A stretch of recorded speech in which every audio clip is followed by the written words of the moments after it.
The assassination of Archduke Franz Ferdinand in 1914 sparked the First World War and left his nephew, Karl, as heir presumptive.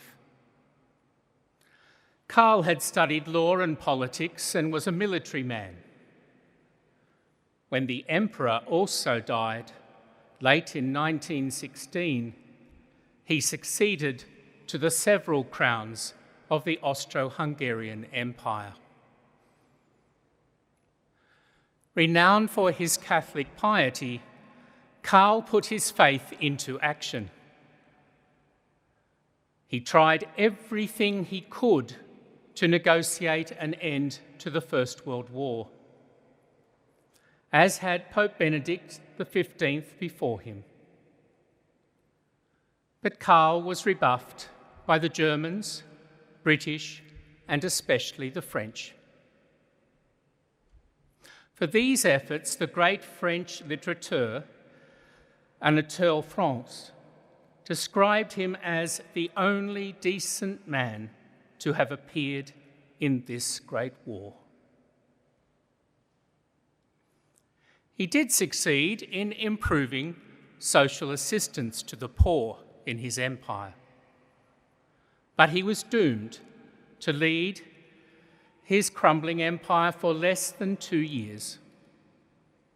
On the day of the armistice, he relinquished his administration, left the Schönbrunn Palace forever, and went into exile and poverty.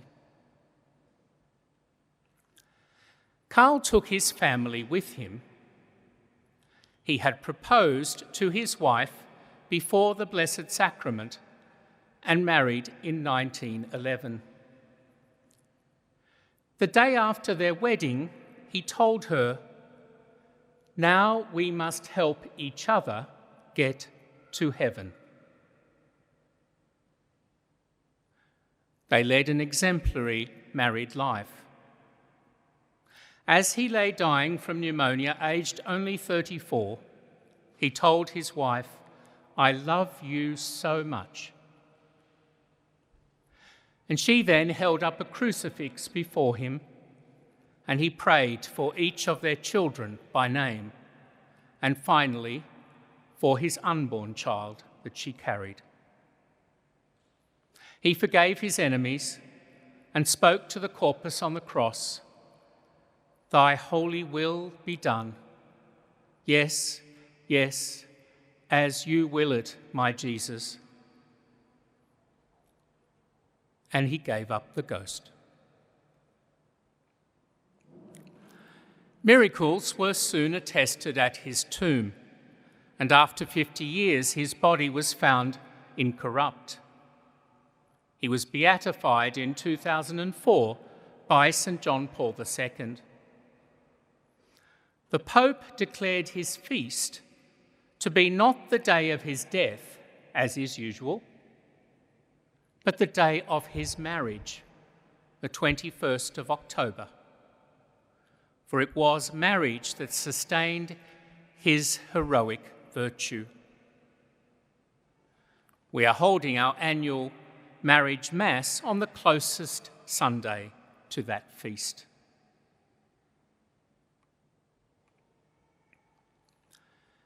Today's are noisy readings.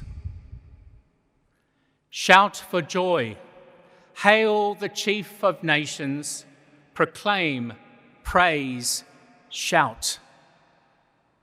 The Lord has saved his people. Jeremiah cries out. And so does Bartimaeus. Hail, Son of David, Chief of nations, he shouts. Hail, Jesus, which means God saves. Stop that unseemly carry-on, the crowd respond to him. The Master has more important things to think about than you. But he shouts all the louder, Lord, have mercy. Sometimes we need silence to hear God.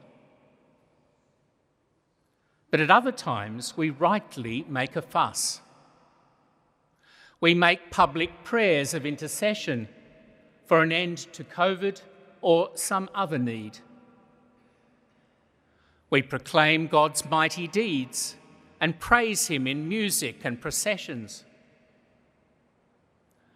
The prophet says that the ones shouting for joy were previously sobbing from exile, childbirth, blindness. Our epistle says it's the confused, weak, or sinful who cry out for mercy. And Mark reports that the man following Jesus singing his praises is the same noisy fellow who was formerly begging for mercy. So the cure is only the beginning. After the initial whoop, there's a new identity. I'm now the returned exile, the liberated captive, the saved sinner, the wised up seeker, the new sighted man. Christians are those who've seen wonders and responded with faith, worship, and action. As the Jews celebrate their deliverance by praising and proclaiming, ululating and psalming, so Christians follow Jesus along the road as they let out their whoopies. And like the Jews, we do so liturgically. Our priests, according to the epistle, make offerings for sins and sacrifices of praise. Christianity, then, is a noisy religion, for it makes a holy noise of proclamation, intercession, and thanksgiving. Knowing that in Jesus' words today, our faith has saved us, we want to shout it from the rooftops as excited lovers do. And today, for the first time in months, we heard the bell ringers ringing their beautiful proclamation that Mass was soon to come. Now that we are free to return to a more normal life, including Mass, our instinct is to celebrate, laugh, and sing.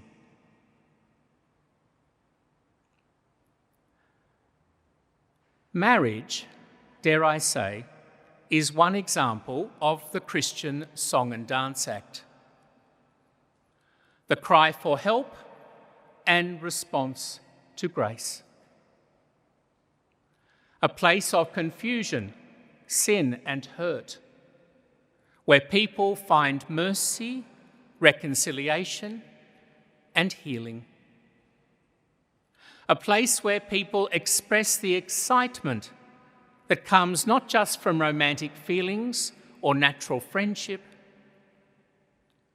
but from redemption. These are supernatural graces, sacramental graces, given to those who embrace that state of life, that particular way of following Christ along the road. Pope Francis has observed that the family is experiencing a profound cultural crisis. The weakening of family bonds is particularly serious, he says, because the family is the fundamental cell of society, where we learn to live with one another despite our differences and to belong to one another, the place where parents pass on the faith to their children. Nowadays, the Holy Father says, marriage tends to be viewed merely as emotional satisfaction that can be constructed or modified at will. but its indispensable contribution to society is that it transcends the feelings and momentary needs of the couple. If ever the world needed faithful married couples, trying like blessed Karl to get each other to heaven, it is today. Our jubilarians are the lessons in loving we need if we are to recover from our civilization's crisis of love, commitment, and self-sacrifice.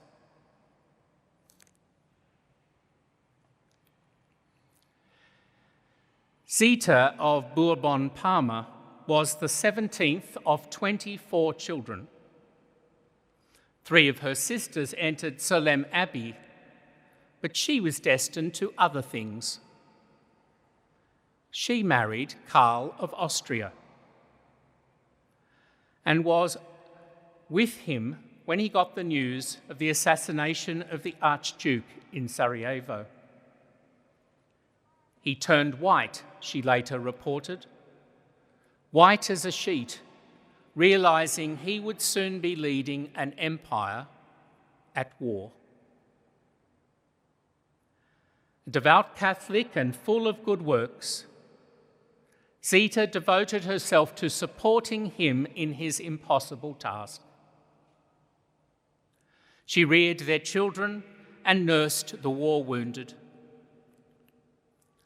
Pregnant with their 8th, she heard her dying husband profess his undying love for her and for Christ. As a widow, for the next 67 years, Zita treasured the memory of her beloved Karl and lived to see his cause for canonization introduced. She is now a servant of God, and hopefully the wedding anniversary she shared with blessed Karl will soon be their joint feast day. For they are venerated for their extraordinary bond as spouses, parents, and lay leaders, and for the service to faith and family, peace and the poor, their marriage sustained. Newlyweds and oldlyweds, you may think you were only prince and princess for a day on your wedding day. But as Christians, you are grafted onto the line of Jesus, heir of King David. You have chosen, like Bartimaeus, to follow Christ on the road, proclaiming God's saving action in your lives. May you sustain each other's faith and that of your children on the journey to the heavenly Jerusalem.